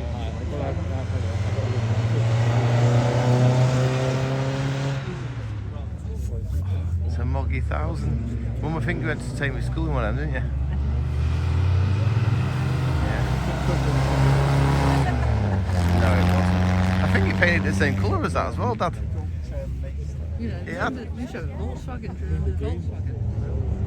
One for your dad, MGA.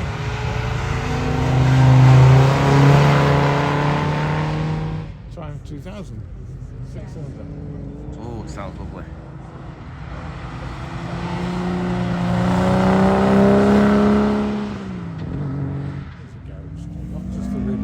Watch this Escort, he's a tryer, this guy. Yeah, it sounds lovely, doesn't it?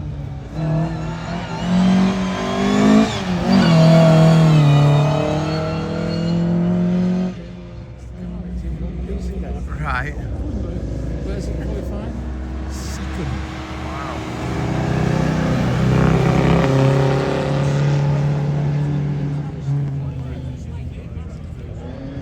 He's trying.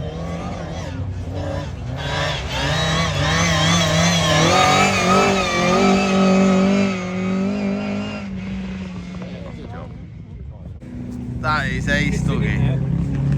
You'll have to ask Simon if you can borrow it for Gold Cup. You like that? Yeah. Let's find some tarmac. Okay, Doug, full power. You ready? Fast as you can. Look at that, that is ace. What a job Simon's done with that.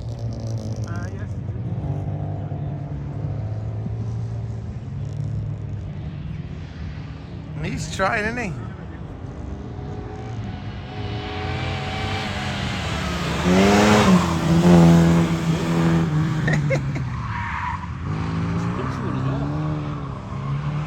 Go on, lad.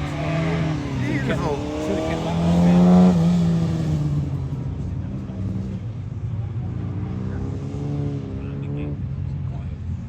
Oh, you had one? I can hear a proper engine.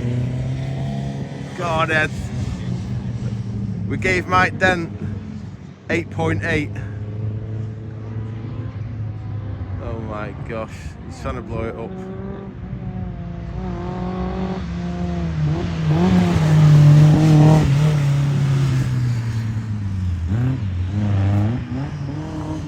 Back into first, Ed, go on.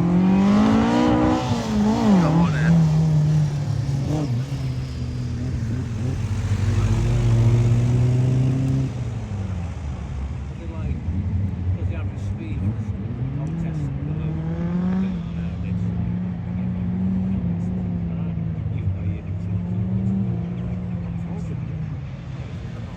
Look at this lot here. Just love fixing the job, don't they? Can't stop messing about and playing.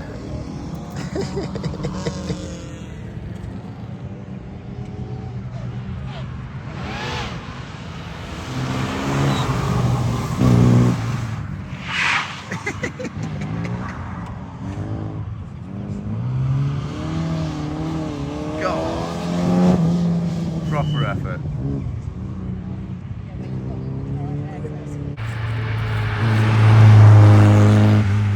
Nice one, isn't it? Coupe. It's Shrigley Coupe, that Singer Shrigley Coupe.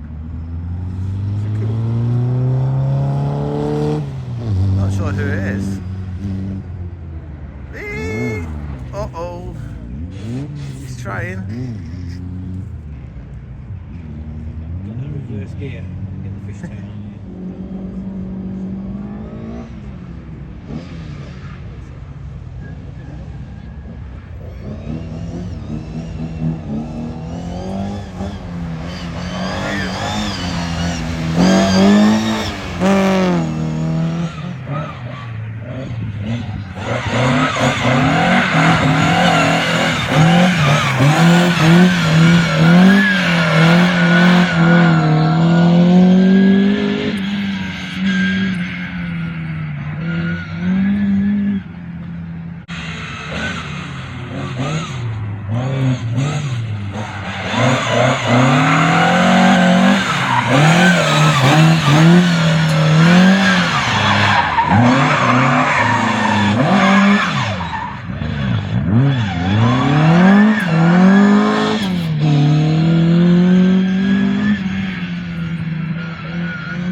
Just do a donut.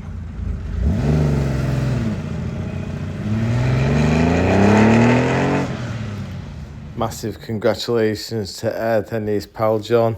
Did a great job today with the rally, and they won their class, which was brilliant. Chuffed to bits for them both. Oh, look at that, look, it's a beetle. Oh, yeah.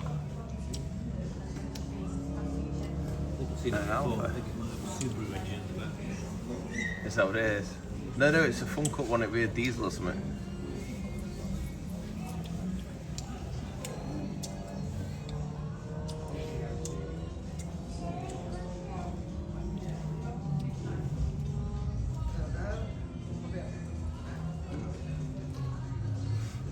Yeah. Okay, Doug, what are we making?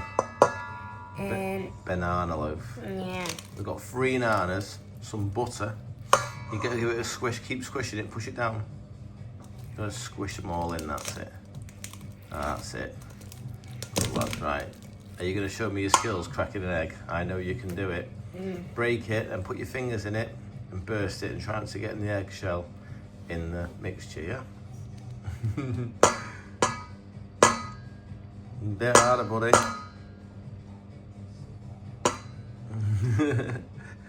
He gets to be brutal, Doug. Hold it like you're doing. That's it. One sharp tap.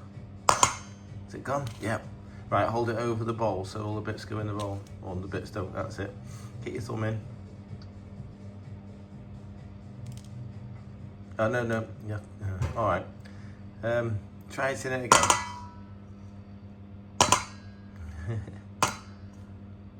Right, the first egg was a bit of a disaster, but we managed it in the end, didn't we, Doug? Right, I reckon this time, no problem. One good sharp clout, get your thumbs in, over the bowl, job done, yeah? Go. Yeah. Go, mate. A bit harder. Harder. That's it. And again, there's one of them. That's it, right, now get it over the bowl. Right, put your thumbs in like we just showed you. That's it, right, now hold it over the bowl. Right, open it up. Right, try. That's it.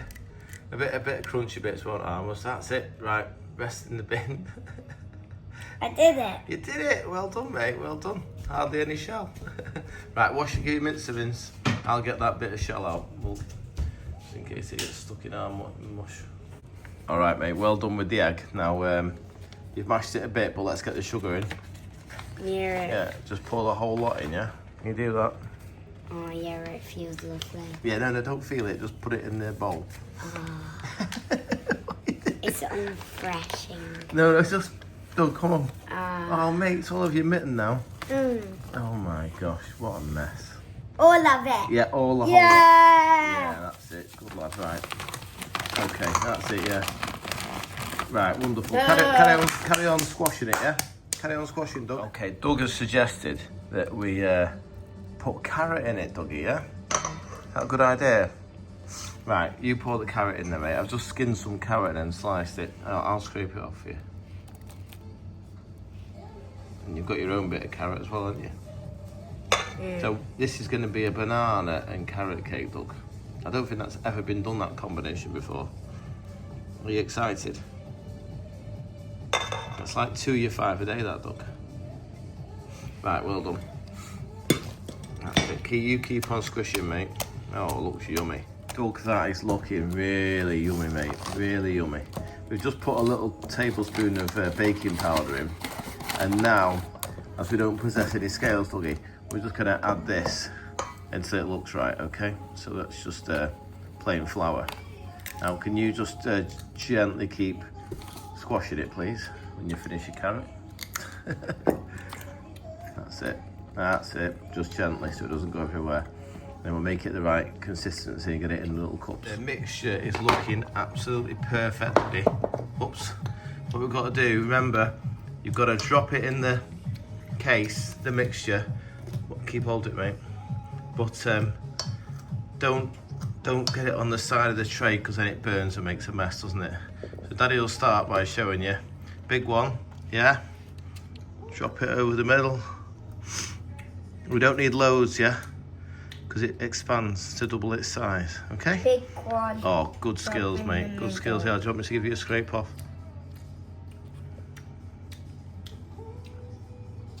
Good skills there, Dogs. Well done, mate. Perfect. You're getting the hang of this after a couple of years, aren't you? Bet Daddy splodges it first before you. Oh, just got the floor.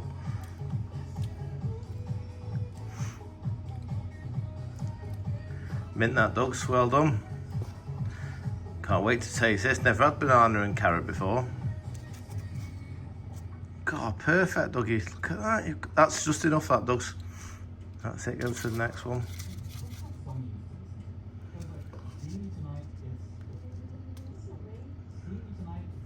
Amazing. Well done. Right, I'll stop videoing now and get them in the oven. Blown away by Dougie's ability to fill them little cups up. Absolutely fantastic. This looks like puke, doesn't it? But actually, it turned out absolutely amazing. It was brilliant. It was the nicest cake I've had. So fair play to him. He's a talented kid. Hope he's as good at building engines as that. Congratulations, YouTubers. You've made it to the end of episode 139. Give yourself a big pat on the back. That's some achievement, that. Now, if you've got anything left in you at all, we've got the questions and answers now. What I'll do is I'll start at the top and just work my way through them all, answering them to the best of my knowledge.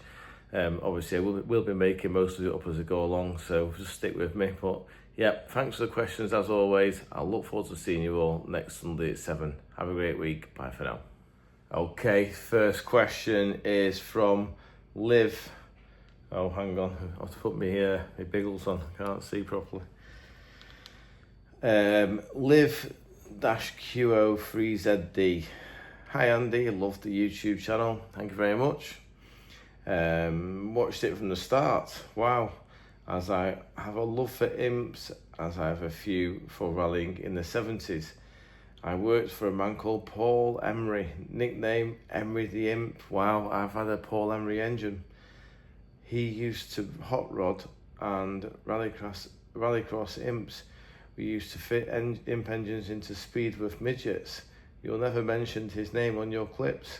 He was a clever engineer. I think his engines used to run at 1220cc with steel inserts in the block with the wheel strings in the block.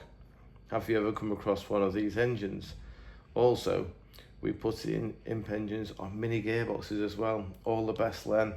Well, thanks for your message, Len. You're right, we've never really mentioned Paul Emery.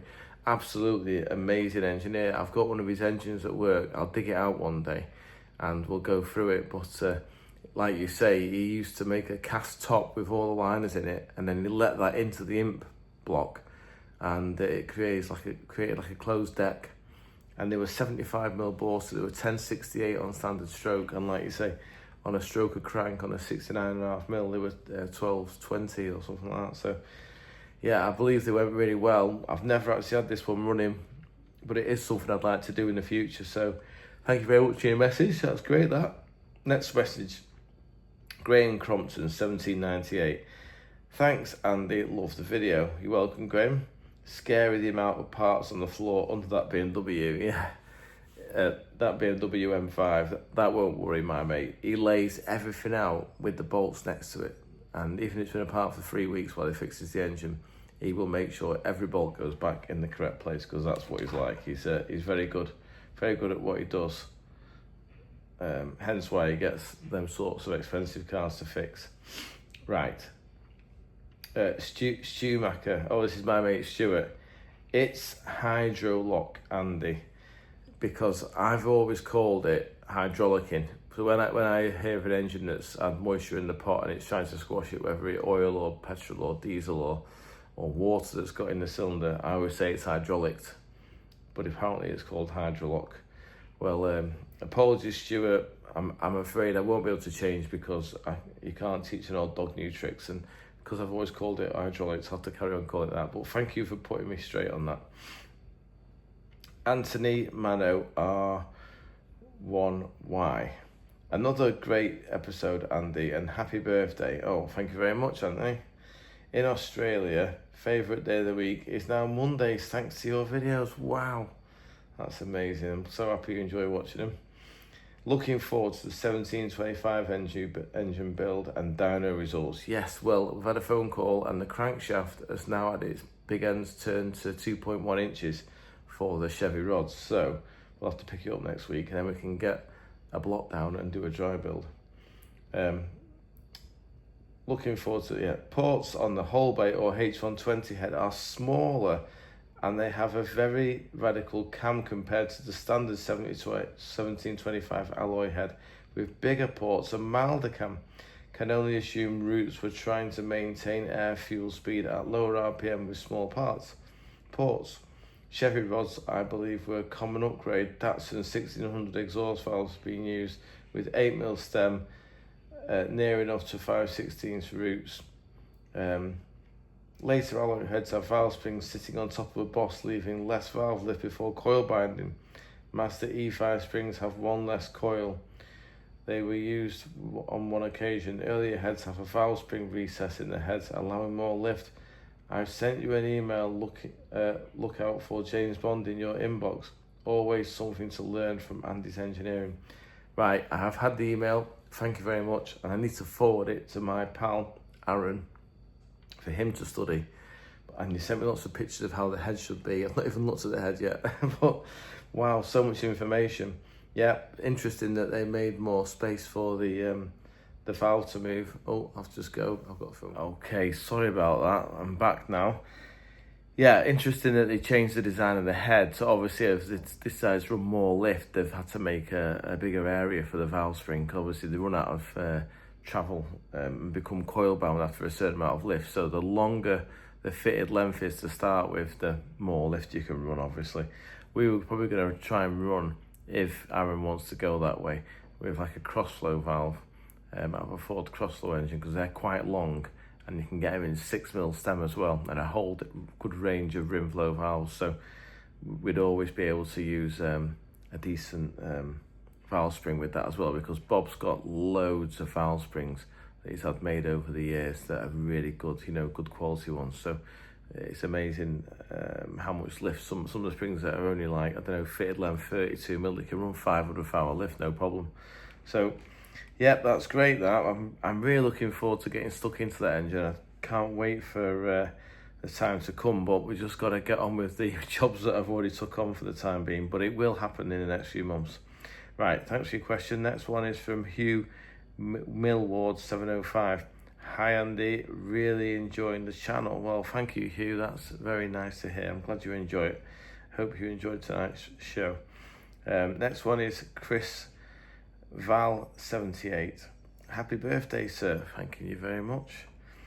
Another great video. Hope you had a great day. I had a wonderful day and a cracking lunch at JD's Cafe with my pie and my chips.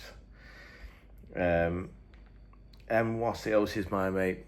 Happy birthday, Andy. Enjoy your stories. Well, yeah, I'm like a storyteller, aren't I? Going on with myself, waffling all the time. Well, thank you for your message, mate. Michael Bradbury. Oh, goodness gracious me, it's Mr. Bradbury. Loving the bins. I can only assume he means my Aldi specials or B&M specials. Makes you look clever. Thanks, mate. Proud of you keeping that workshop tidy. Thought them chains were gonna snap on Big Bertha. Well, I have to agree with you for once. I didn't fancy them chains, but the guy lifting it said they were regularly checked and they were all certified and they were good chains, so they did the job as well, no problem. I'm in Thailand, so could be a cock up with this war getting back home. So book myself in for a few extra massages. Oh dear. Right, okay, mate. Well, whatever floats your boat. P.S. What's happened to your voice? You sound like Teddy swims in agony. Sending big hugs, brother. Well, yeah, I'm not sure who he is, mate, but I hope it's a compliment. And yeah, thanks very much, mate. I hope you do get back safely, genuinely, before you run out of Thai massage money.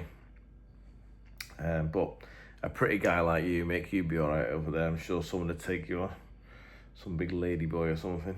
Anyway, right, thanks for your message, mate. Dave Murphy 1520. Have you got the old stove going yet? Well, you know what, mate, I've fitted the stove and I love toast, but because I'm trying desperately not to eat loads of toast before the start of the race season, because I've got to get to 75 kilograms. I'm like 81 at the moment. Going for all them pies and all them meals at JD's is not helping.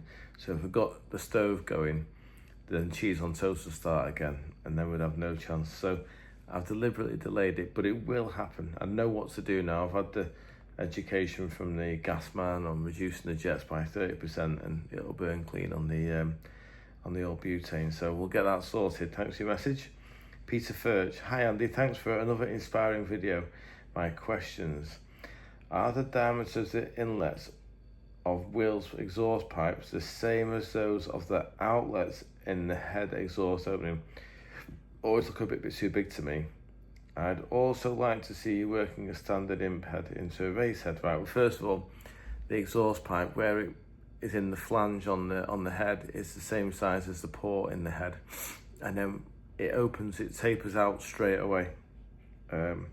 Almost like a step, but not quite a step. But yes, you are right, it does look like it's the same size, but no, it does taper out. I don't see you working a standard imp head into a race head, or video of someone else doing that. And what happened to that imp turbo engine you mentioned? Yeah, doing the heads, I mean, if you might notice, I don't do an awful lot on port shape or on chamber shape. You know, it's all my best engines, we don't go into loads of detail, and that's because my opposition watches this channel, and I feel that some of the things that we've learned, that were hard learned, I just don't really want to broadcast them. So yeah, I'm not quite sure how we're going to get around that, because I want to try and maintain having a little bit of an edge over other people that are definitely cleverer than me and better at doing the job than me. So Yeah, just got to play our cards a bit close to our chest, I'm afraid. But yeah, sorry about that. What happens to the in-turbo engine you mentioned some time ago? Still one of my top YouTube subs. See you next Sunday, Pete. Oh, bless you, Pete. Thanks for the kind words. And thanks for saying all that's great. Yeah, the imp turbo engine is just waiting for me to get back to it. It's for the space frame imp, and it will happen at some time in the future. Just not just yet. Right, 1 second. Sorry about that, we're back. Simon Benoy, oh, Mr. Benoit, the Mr. Benoy himself. Karen is worried, Karen's his wife, that you haven't fixed the tiles around the workbench. Yep, sorry about that. It is on my priority list. What I'm going to do is when I get Andy back and he's not absolutely flat out doing really important things, I'm going to get him to go around and glue the tiles on and redo all the grout between them. And also, he's going to fix all the broken tiles on the floors, a few that are cracked and that are lifted. I want him to set them all down properly and do a nice neat job of it. So we will have a big tile repair session at some point in the near future. And breakfast pie looks great. It was good, the breakfast pie. I ate far too much and then didn't need to eat until 7 o'clock that night. That's how much I ate in the morning. What a greedy boy. Right, thanks for your message, Simon. Haven View, this is my mate Stephen. We need to know where the bus seat and the viewing area is going to be in the container. All will be revealed this week, because we'll get to that this week. Once the next dyno is set on the floor, I think we're going to have the viewing area, the bulkhead at an angle to try and make the most of the space. I'll go through that this week. If you use a pink coloured plasterboard, then it's 60 minutes fire rated. It is also much more dense and tough. Yeah, I'm not worried about fire so much because it's in a big tin box. What I'm concerned about is noise. So if it absorbs the noise, that would be good. We've just got to look at different things. We're going to get Andy on that because Andy's clever at all that. Much cleverer than me. Thanks for your message, Stephen. John Moneycreef 3034. It is becoming fairly obvious that your new workshop is not as big as it looks before everything from Moss Road had been imported. You're not wrong, pal. Yeah, it's definitely shrunk. The way you have laid out the main workroom with all the machines is very efficient. Yeah, I'm chuffed to bits of it, thank you. Which will speed up your workload enormously. Yep, I've got through loads. Provided you continue to clean it regular every evening before you go home. I'll try and do it once a week, which I've failed again this week. I'll do it Monday morning first thing, I promise. It is clear your 2-3 helpers have made a massive contribution in getting you settled in and working. If all goes well my end, I have an imp that has not turned a wheel since it was garaged due to the then owner's ill health, then subsequent death. I purchased it in 2013, pre the 50th anniversary, and immediately put into storage, thinking it would only be a month or so before I could work on it. 13 years later, this is a very common story, John. It's still not being touched due to ill health. Well, I'm sorry to hear that. However, I'm determined this year to sort it out. It will require a complete strip out and rebuild mechanically, and this is where I'll be calling your services to bring the engine into 21st century. P.S. If you don't want to read all this to the end of your video, then feel free. Oh, no worries, John. It's nice to get your message, and I'm sure lots of people will read your message and be in similar situations. From a serial underachiever in the personal department, all I can say is go and do the smallest thing, whether it's strip the lights out or whatever, because if you just do half an hour a day, it compounds, and then that half an hour becomes an hour because it's in your mind and you're ordering parts and you've got this sorted and the tool to do that, and the weather's going to get better, and before you know it, you'll be stuck right into it. But yeah, procrastinating over starting it just doesn't happen. But thanks for your message anyway, John. Peter Wilkinson, spots on, that's my mate Wilkie. And then Mike 6505, bolt the grinder to the bench, health and safety. Yeah, I wondered if anyone would spot that. I didn't remember to do the drill grinding video till right at the end of the day. And the flipping thing isn't bolted down, isn't it? So it was wandering around everywhere. And then AKA Dark Speed, containers, typically Corten steel. Yeah, it's rock hard, wow. Thanks for that. Christopher Cullen, 1236, this is Kit from Down Under. It has taken me years to knock you into shape. It must be a pleasure to start work on Monday morning now. Your reward is I watch your video before retro power on Monday morning. Kit from Down Under. Well, I'm absolutely honoured, Kit. Thank you very much. Now, I didn't actually get to clean up on Friday because the scrap man came and it took like an hour to get all the stuff out because we had to move cars and everything to get all the scrap out of the workshop. So although I underachieved on hoovering, I did start hoovering the machines, but I was interrupted by him. So Monday morning, I'm going to go in there, I'm going to finish cleaning up. So we're starting the week with a nice clean start, because like you quite rightly say, it's much easier to get stuck in when the place is clean and all your tools are in the right place. So much work to do and literally no one to help. You have a great setup now too.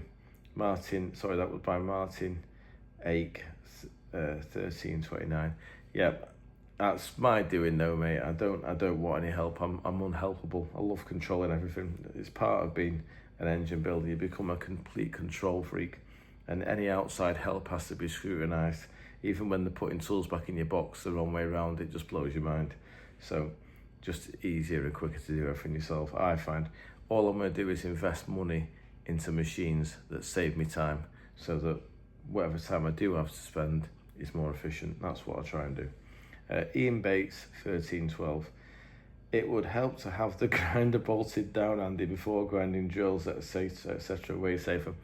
Another person that spotted my my loose grinder. Shocking. I've just pressed the button now.